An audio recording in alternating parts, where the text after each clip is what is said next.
Este es el Seminario de Interpretación Bíblica. Soy Larissa Preuss y conmigo está el Dr. Frank Hazel, director asociado del Instituto de Investigación Bíblica.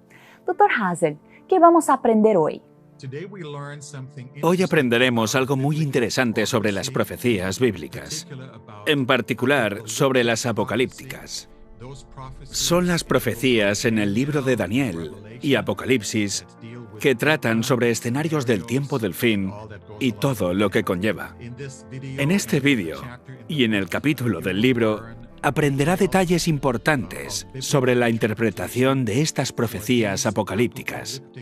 ¿Deben interpretarse como cualquier otra profecía de la Biblia que existe? ¿O hay cosas que las hacen diferentes?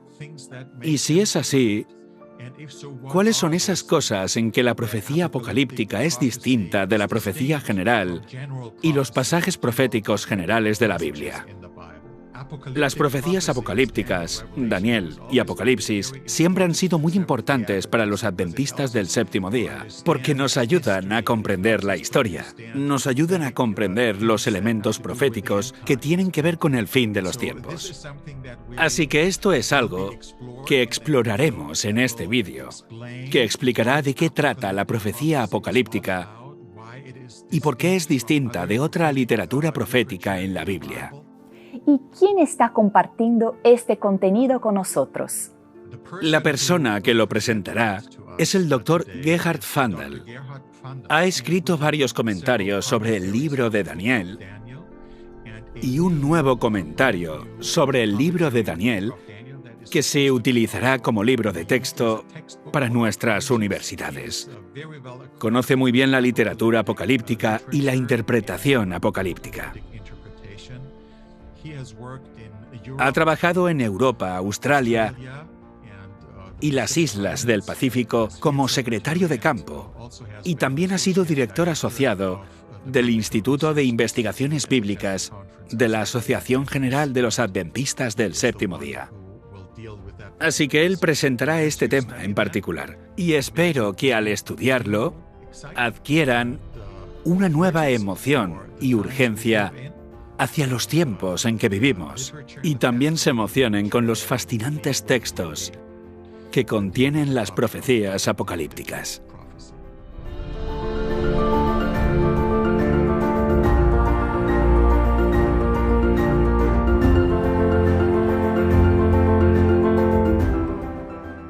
Se une a nosotros el Dr. Gerhard Vandal para hablar de algunos principios clave para entender la profecía bíblica.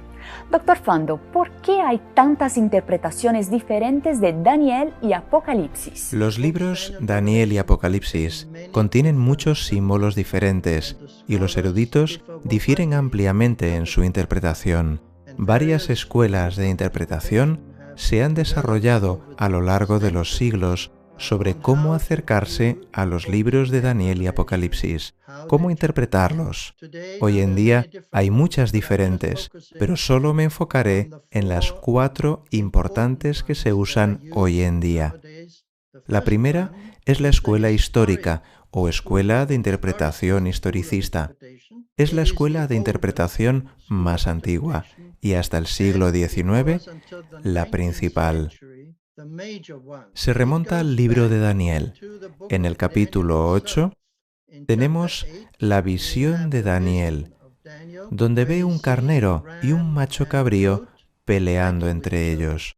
En los versículos 20 y 21 dice: en cuanto al carnero que viste, que tenía 2 cuernos, estos son los reyes de Media y de Persia.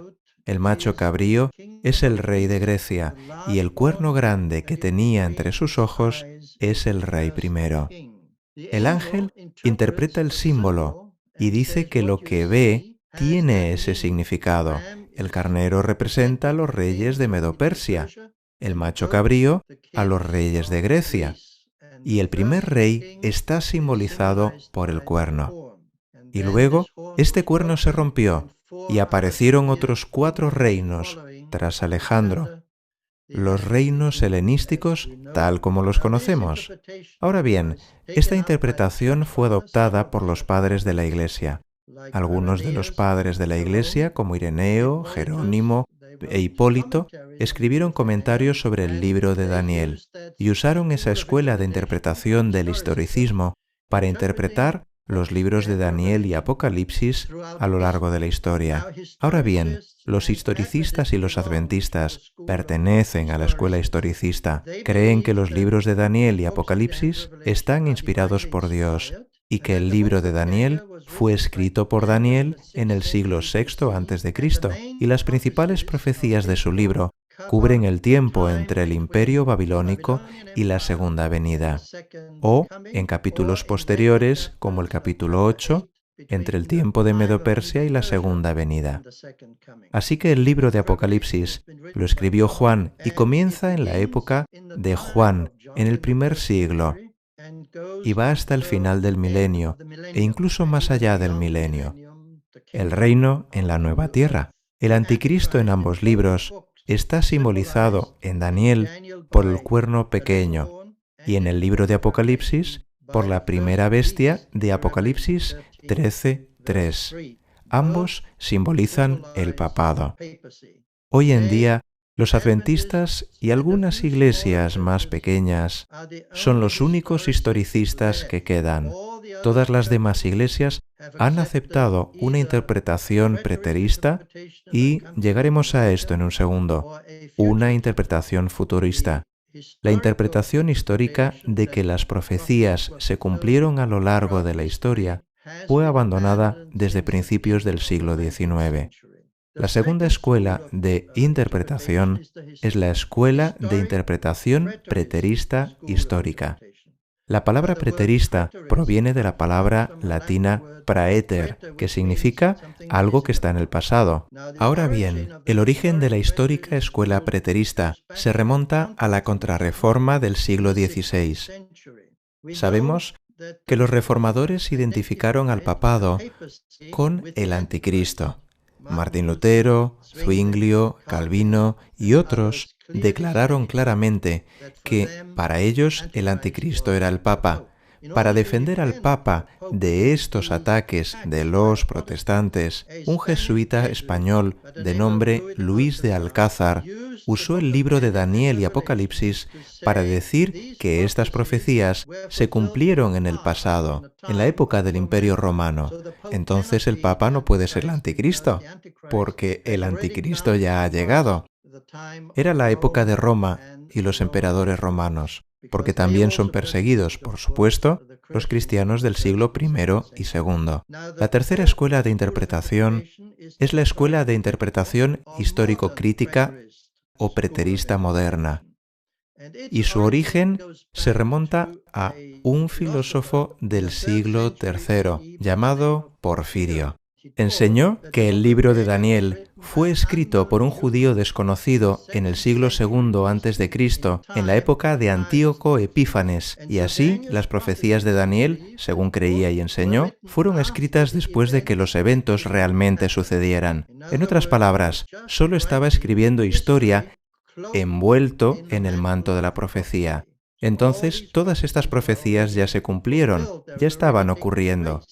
Ahora bien, esta visión revivió en la época de la Ilustración y el racionalismo. En los siglos XVII y XVIII, los preteristas modernos ven el libro de Daniel como un reflejo de lo que sucedió en la época de Antíoco Epífanes, en el siglo II a.C. Así que identifican todo con Antíoco y lo que sucedió en su vida y hasta el final del capítulo 11, donde ven su muerte, porque allí es destruido. Antíoco Epífanes reinó desde aproximadamente el año 175 al 164, trató de ampliar su imperio bajando a Egipto, pero los romanos lo detuvieron, y así, a su regreso de Egipto, después de esta humillación por parte de los romanos, persiguió a los judíos, profanó el templo, sacrificando un templo en el altar del templo judío. El libro de Apocalipsis, según la visión histórico-crítica, se refiere a los acontecimientos del Imperio Romano. Y nuevamente el anticristo se identifica con los emperadores romanos. La última de las 4 escuelas de interpretación es la escuela dispensacionalista futurista. Su origen también se remonta a la Contrarreforma, donde, como decíamos, los reformadores atacaron al Papa, alegando que era el anticristo. Luis de Alcázar dijo, no, todas estas profecías se cumplieron en el pasado, pero otro jesuita español, llamado Francisco Rivera, puso todas estas profecías en el futuro y dijo que el Papa no puede ser el anticristo, porque todos estos eventos aún están en el futuro. Por ello, estas profecías no podrían aplicarse al papado. Ahora bien, los futuros dispensacionalistas aceptan la autoría de Daniel en el siglo VI, al igual que los preteristas históricos. Pero los preteristas históricos dicen que todo se cumplió en la época del Imperio Romano. No hay nada más allá de eso. Mientras que los futuristas dicen que todas estas profecías, particularmente en Apocalipsis capítulo 4, versículo 1, para ellos son el comienzo de los eventos en el futuro.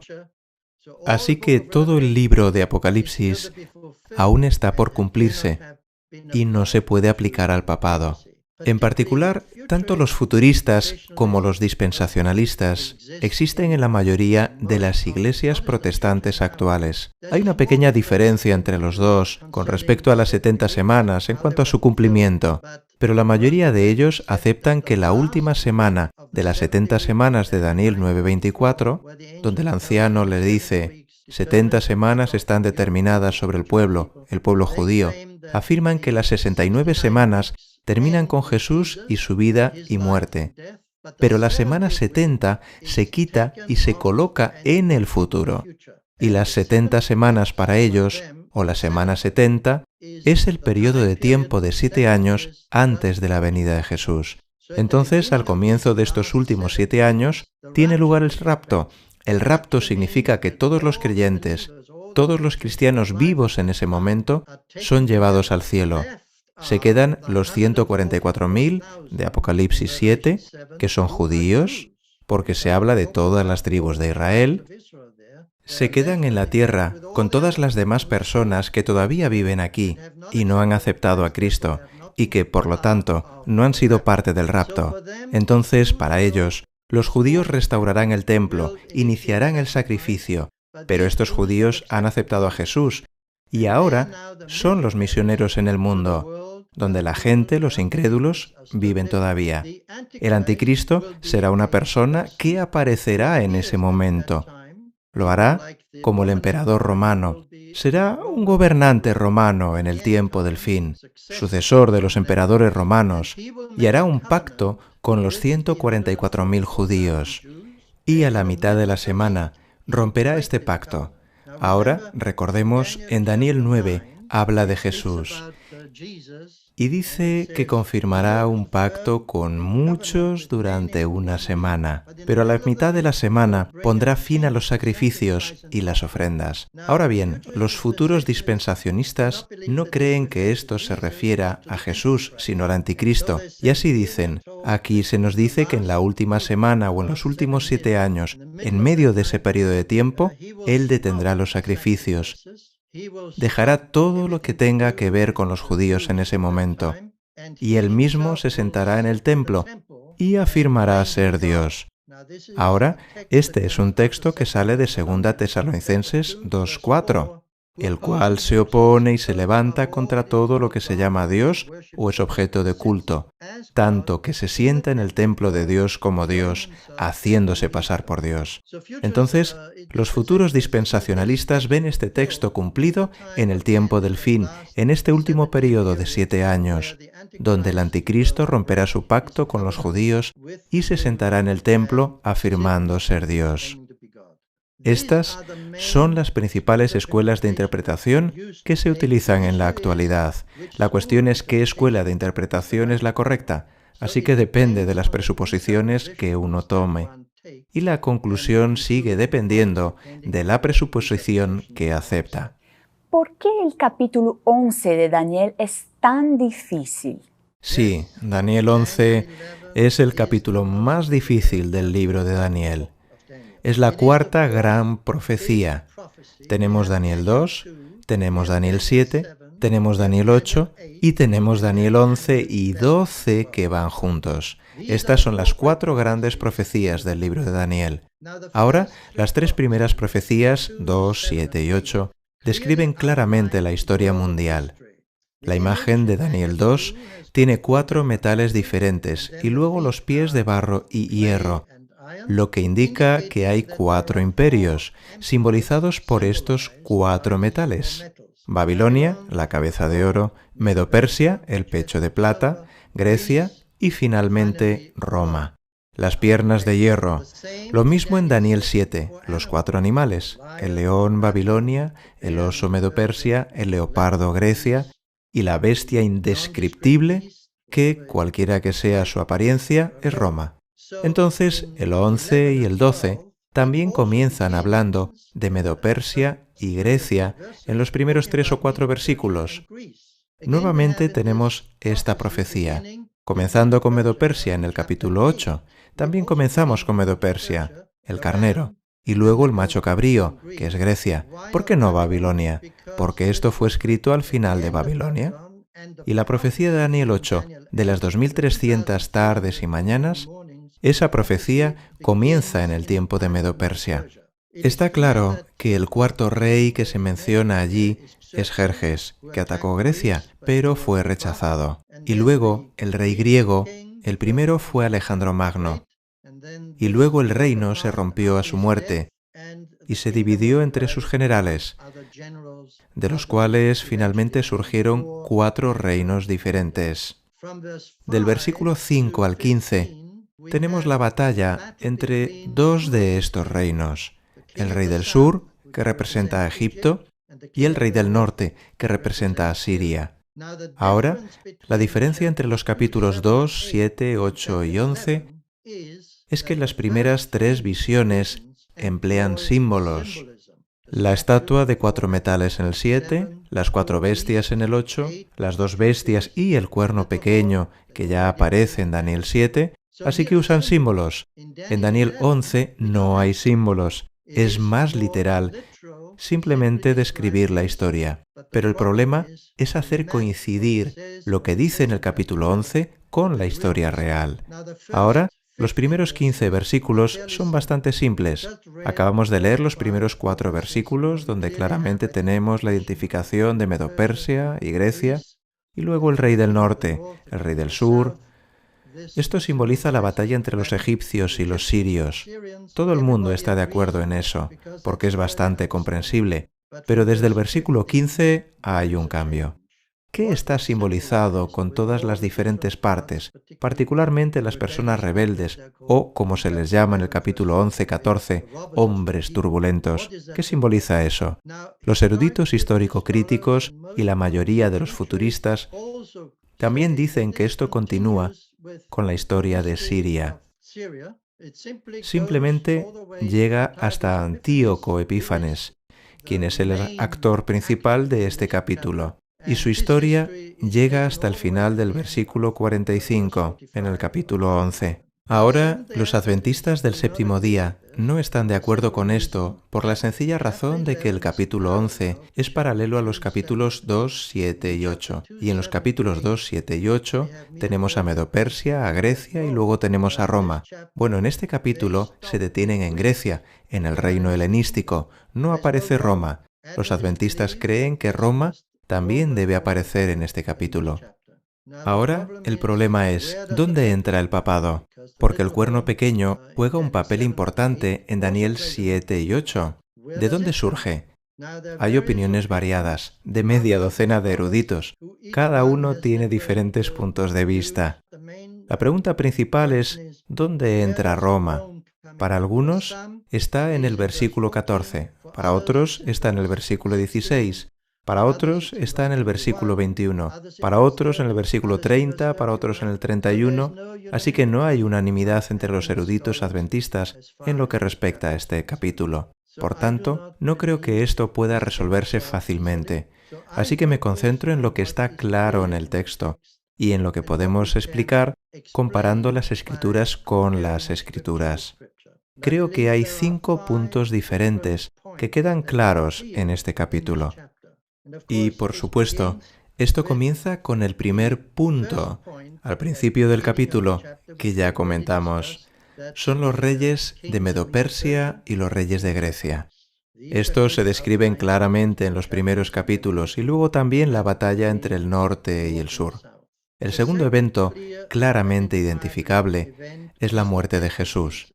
Y la muerte de Jesús aparece en el capítulo 11, versículo 22. Las fuerzas enemigas serán barridas delante de él como por inundación de aguas. Serán del todo destruidas junto con el príncipe del pacto. Ahora bien, la mención del príncipe del pacto que fue destruido aquí claramente identifica a Jesús, porque la expresión, el término que se usa para príncipe, es la palabra hebrea Nagid. Y la palabra Nagid solo aparece en otro texto en el libro de Daniel, y es en el capítulo 9, versículos 25 y 26. Sabe, pues, y entiende que desde la salida de la orden para restaurar y edificar a Jerusalén hasta el Mesías príncipe, Nagid, habrá 7 semanas y 62 semanas. Se volverán a edificar la plaza y el muro en tiempos angustiosos. Después de las 62 semanas se quitará la vida al Mesías y nada ya le quedará. El pueblo de un príncipe, de nuevo, Nagid. Esa es una identificación para el Mesías, para Jesús. ¿A quién se asesina aquí? Así que este es el segundo evento claramente identificable en la historia del capítulo 11, en el que el príncipe es destruido. Y sabemos por la historia que fue asesinado por los romanos. Entonces los romanos deben aparecer en este texto o justo antes de él, para hacer que Jesús sea asesinado en este texto. El tercer evento, que se puede interpretar comparando la Escritura con la Escritura, es la eliminación del sacrificio continuo y el establecimiento de la abominación desoladora en el capítulo 11, versículo 31. Abominación desoladora, eliminación del sacrificio continuo, aparecen no solo en el capítulo 11, versículo 11. Se levantarán sus tropas que profanarán el santuario y la fortaleza, quitarán el sacrificio continuo y pondrán la abominación desoladora. Ambas expresiones aparecen de nuevo en el capítulo 8:11. Aún se engrandeció el cuerno pequeño, creemos que es el papado, frente al príncipe de los ejércitos. Por él fue quitado el sacrificio continuo y el lugar de su santuario fue echado por tierra.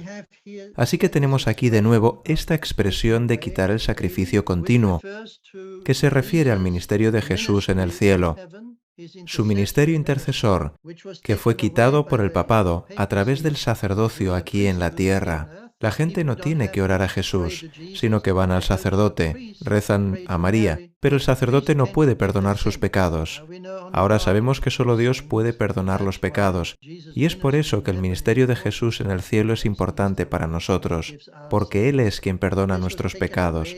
Pero esto fue quitado de la mente de la gente en lo que respecta a la Iglesia terrenal, en lo que respecta particularmente a los católicos romanos, porque creen que cuando se confiesan al sacerdote, Él quita sus pecados, y la abominación desoladora se refiere a las falsas enseñanzas de la Iglesia. Así que este es el tercer evento, el tercer punto, que podemos explicar claramente lo que significa. La cuarta expresión que proporciona un marcador cronológico en la historia es la expresión tiempo del fin del versículo 40, y esta frase se encuentra 5 veces en el libro de Daniel. Aparece en el capítulo 8, versículo 17, y luego nuevamente en el capítulo 11, varias veces en los versículos 35, 40 y también en el 12:4. Es interesante que este periodo, el tiempo del fin, termina con la resurrección en Daniel 12:2 y luego al final. Entonces, este tiempo del fin es el periodo que precede a la resurrección. Y el último y quinto punto, que se comprende fácilmente, es la resurrección. Sabemos por el Nuevo Testamento que la resurrección es un evento relacionado con la segunda venida. Este es el quinto punto. El texto dice en Daniel 12:2, «Muchos de los que duermen en el polvo de la tierra serán despertados, unos para vida eterna, otros para vergüenza y confusión perpetua». Así que estos 5 puntos proporcionan el esquema básico, el marco del capítulo 11. Todos los demás eventos que se describen deben encajar dentro de este marco. desde los reyes persas hasta la resurrección. No siempre es fácil. Hay diversos puntos de vista y los estudiosos no están de acuerdo al respecto. Sin embargo, es algo que hay que estudiar.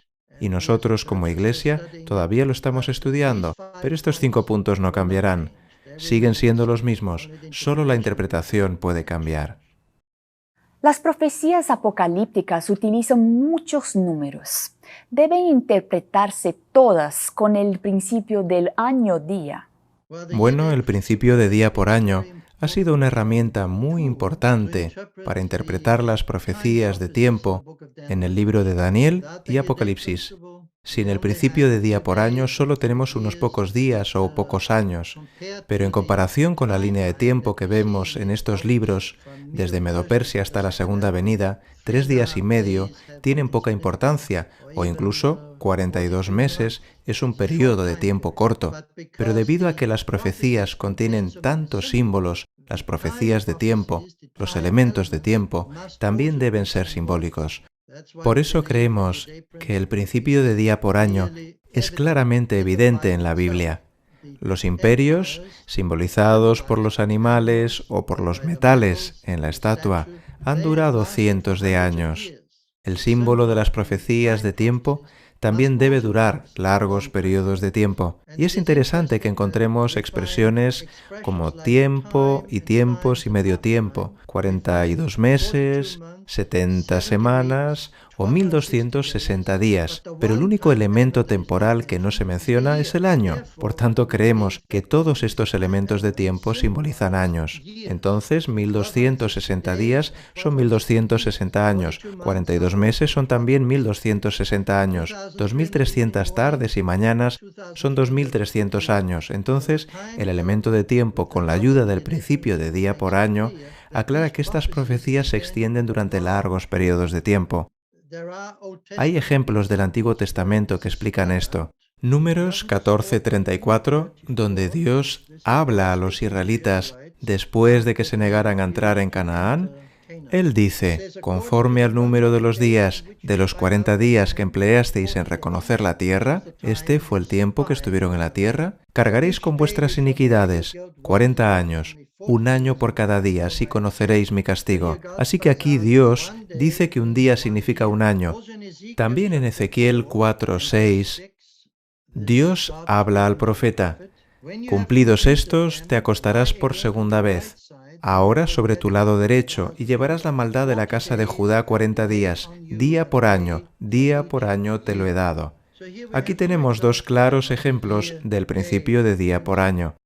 Pero debemos recordar que Números y Ezequiel no son profecías apocalípticas, son profecías clásicas.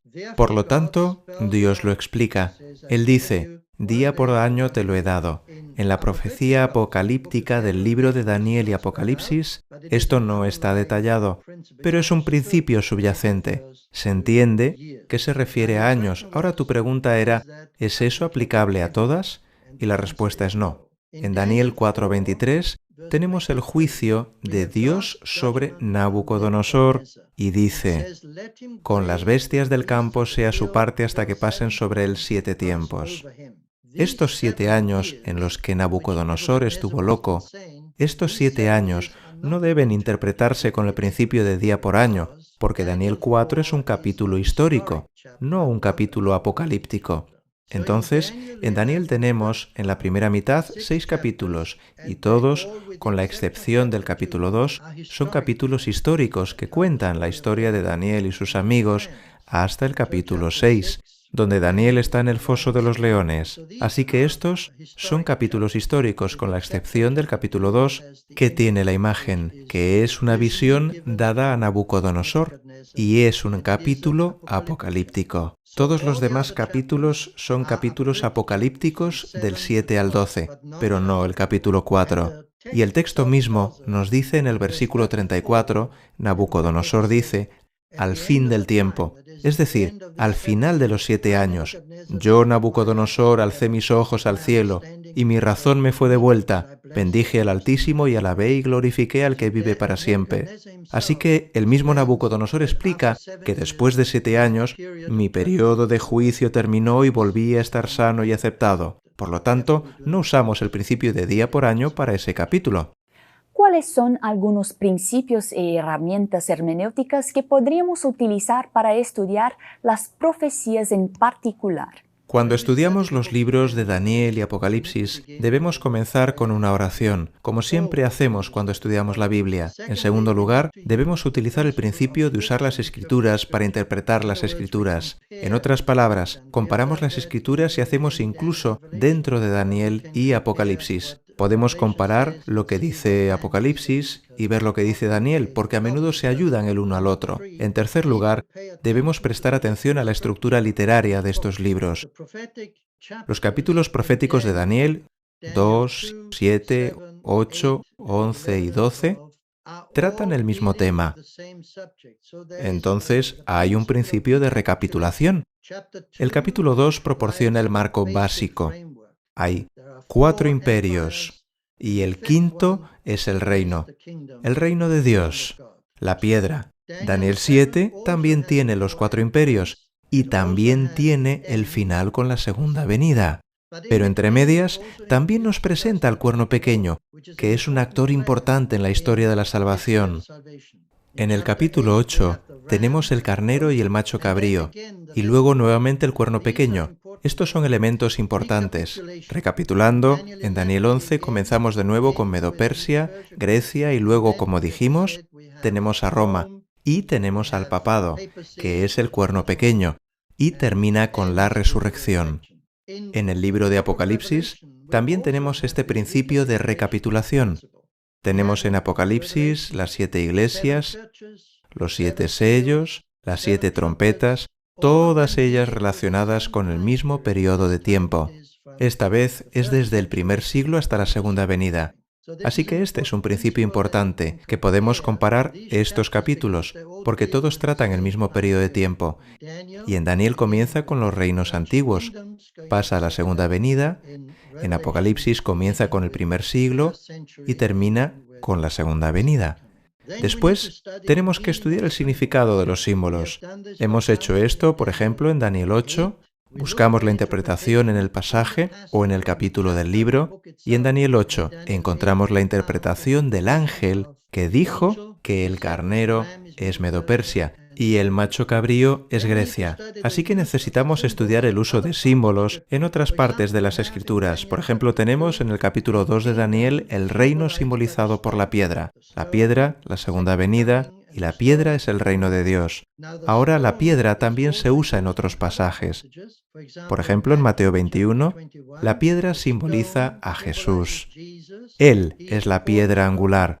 También es la piedra sobre la que tenemos que caer para rompernos. Así que Jesús es la piedra en Mateo, pero también es la piedra en el capítulo 2 de Daniel. Así que tenemos que buscar otros pasajes donde aparecen estos símbolos. Después debemos mirar el contexto. Si la interpretación se ajusta a los eventos históricos. Si no encajan, no podemos usarlos.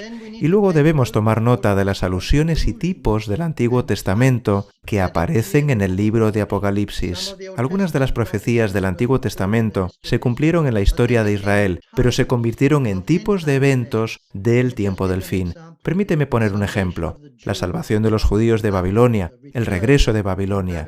Fueron salvados por el rey Ciro, porque hizo un decreto según el cual podían regresar a casa, y esto se convirtió en un tipo de lo que sucederá en el momento del fin. Tenemos en el libro de Apocalipsis paralelos con el Antiguo Testamento. Tenemos un Israel literal en Babilonia, librado luego de Babilonia. Tenemos en Apocalipsis, capítulo 13, el Israel espiritual en la Babilonia espiritual, cautivo del papado.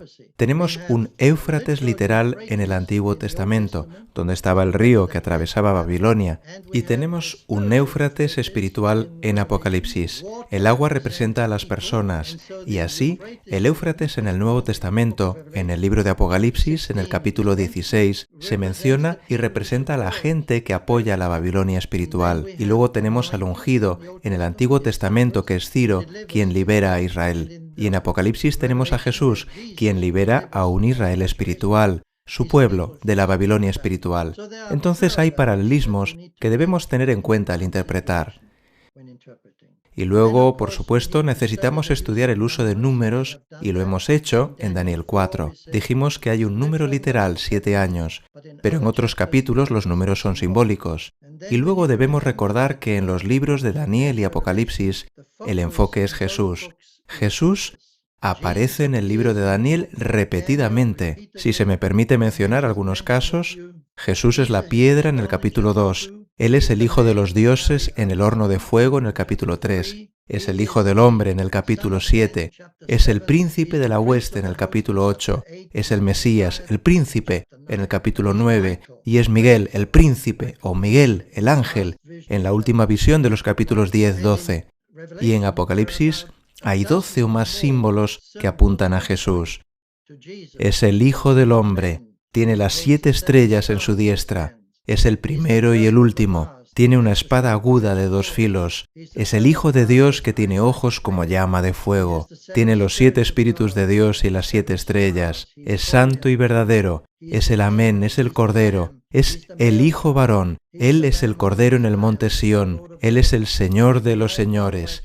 Es el jinete del caballo blanco. Él es Jesús, la raíz y la descendencia de David en Apocalipsis 22. Así que hay muchos lugares en los libros de Daniel y Apocalipsis donde aparece Jesús, y no debemos olvidar que Él es el centro de toda profecía. La última idea que quiero transmitir es que cuando interpretamos la profecía apocalíptica, no debemos interpretarla con el periódico. Los eventos en el mundo tienen un significado, pero no siempre lo que la gente les atribuye. Así que debemos tener cuidado de no interpretar las cosas, porque vemos que algo sucede en el mundo y decimos, este debe ser el cumplimiento de este o aquel texto. Los adventistas han sido propensos a hacer eso. Recuerdo que tras la Primera Guerra Mundial hablábamos de Chequia y creíamos que era el comienzo del Armagedón. Y luego, con la Segunda Guerra Mundial, sí, Jesús debe venir ahora, todo está destruido. Luego tuvimos la Guerra del Golfo y después el 11 de septiembre, cuando la gente pensó que era el comienzo del pequeño tiempo de angustia. Ahora bien, todos estos eventos son importantes, pero no son necesariamente un cumplimiento de la profecía. Y con la pandemia que tenemos ahora me han preguntado una y otra vez, ¿cuál es el cumplimiento? ¿Qué se está cumpliendo? Pero no es nada. Uno de los eventos del tiempo del fin dice que las personas estarán asustadas, estarán ansiosas por lo que sucede. Eso es lo que hemos estado experimentando, pero no hay ningún símbolo en particular conectado a él en la Biblia. Así que cuando interpretamos la profecía, debemos tener principios sólidos de interpretación y debemos tener cuidado de no imaginar cosas que no son realmente relevantes para los textos bíblicos. Muchas gracias, Dr. Fundle, y gracias por estar con nosotros. Hasta la próxima.